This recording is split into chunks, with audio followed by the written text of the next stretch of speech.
அனைத்து சமூக மக்களுக்கும் உதவும் பேரவை அமைப்பின் சார்பாக கோவை கவுண்டம்பாளையம் பகுதி மக்கள் தங்களுக்கு வீட்டுமனை பட்டா வழங்கக் கோரி கோவை மாவட்ட ஆட்சியரிடம் மனு அளித்தனர்.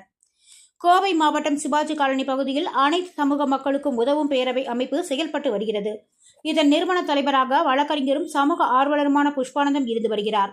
இவரது தலைமையில் கோவை கவுண்டம்பாளையம் அருகே உள்ள முல்லை நகர், அசோக் நகர், பிரபு நகர் பகுதிகளை சார்ந்த பொதுமக்கள் கோவை மாவட்ட ஆட்சியர் பவன்குமாரை சந்தித்து கோரிக்கை மனுக்களை வழங்கினர்.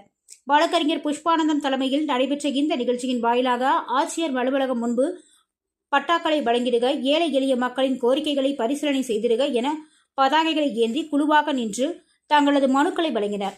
தொடர்ந்து செய்தியாளரிடம் பேசிய கவுண்டம்பாளையத்தை சேர்ந்த பேபி கூறியதாவது, தாழ்த்தப்பட்ட சமூகத்தை சார்ந்த பொதுமக்கள் சுமார் 1000க்கும் மேற்பட்டோர் கவுண்டம்பாளையம் பகுதியில் சுமார் 30 முதல் 40 ஆண்டு காலமாக புறம்போக்கு இடத்தில் வசித்து வருகின்றோம். அரசு சார்பாக எங்களுக்கு மின் வசதி, குடிநீர் இணைப்பு, குடும்ப அட்டை உள்ளிட்ட அனைத்து திட்டங்களும் கிடைத்துவிட்டது. ஆனால் பட்டா மற்றும் இன்றளவும் தரவில்லை. ஆட்சி மாற்றம் வரும்போதெல்லாம் பட்டாக்களை தருவதாக கூறுகின்றனர். ஆனால் இதுவரை எந்த அரசும் எங்களுக்கு பட்டா வழங்க முன் வரவில்லை என தெரிவித்தார்.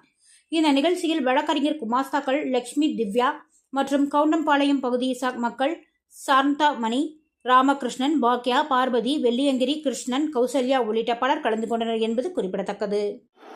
என் பேர் பேபிங்க. கவுண்டம்பாளையம் முல்லை நகர்ல இருந்து வர்றோம். 37 வருஷமா குடியிருக்கோம். எத்தனையோ அதிகாரிகளை நாங்களும் பார்த்துட்டோம். 37 வருஷமா எங்களுக்கு பட்டா கொடுக்கல. வீட்டு வரி இருக்கு, தண்ணி வரி இருக்கு, குப்பை வரியிலிருந்து எல்லாமே கட்டுறோம். இது வரைக்கும் நாங்க எதுவுமே எங்களுக்கு விட்டதில்லை. தண்ணி வரி, வீட்டு வரி மட்டும் கரெக்டா வாங்கிக்கிறாங்க.